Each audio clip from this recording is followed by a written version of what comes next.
Good morning. This is Sober Readings for Thursday, August 28th. From Daily Reflections. Lightening the Burden. Showing others who suffer how we were given help is the very thing which makes life seem so worthwhile to us now. The dark past is the key to life and happiness for others. That's from the Big Book of Alcoholics Anonymous, page 124. Since I have been sober, I have been healed on many pains, deceiving my partner, deserting my best friend, and spoiling my mother's hopes for my life. In each case, someone in the program told me of a similar problem, and I was able to share what happened to me. When my story was told, both of us got up with lighter hearts. Today's reading from the 24 Hours book, the AA Thought for the Day. We must continue to take personal inventory and continue to set right any new mistakes as we go along. We should grow in understanding and effectiveness. This is not an overnight matter.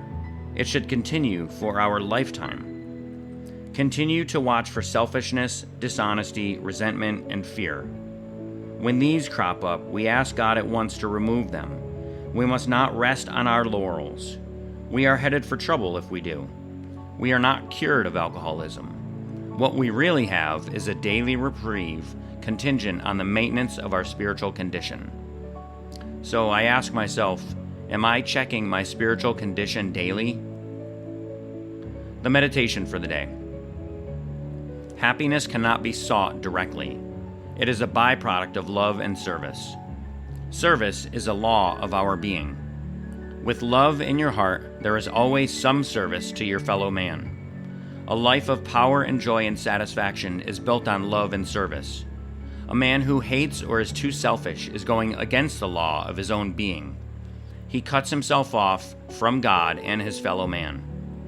Little acts of love and encouragement, of service and help, erase the rough places of life and help to make the path smooth. If we do these things, we cannot help having our share of happiness. The prayer for the day. I pray that I may give my share of love and service. I pray that I may not grow weary in my attempts to do the right thing.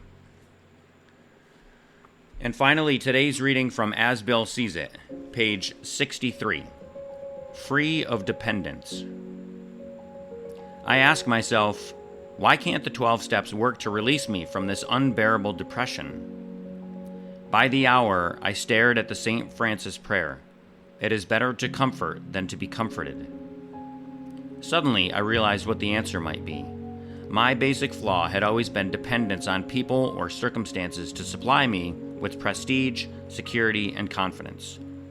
Failing to get these things according to my perfectionist dreams and specifications, I fought for them. And when defeat came, so did my depression. Reinforced by what grace I could find in prayer, I had to exert every ounce of will and action to cut off these faulty emotional dependencies upon people and upon circumstances. Then only could I be free to love as Francis had loved. That's from an article in the Grapevine from January of 1958. And that's it for today's readings. Thanks for listening. Until next time, don't drink, go to a meeting, and keep coming back. Have a great day, and as my friend Larry says, best day ever.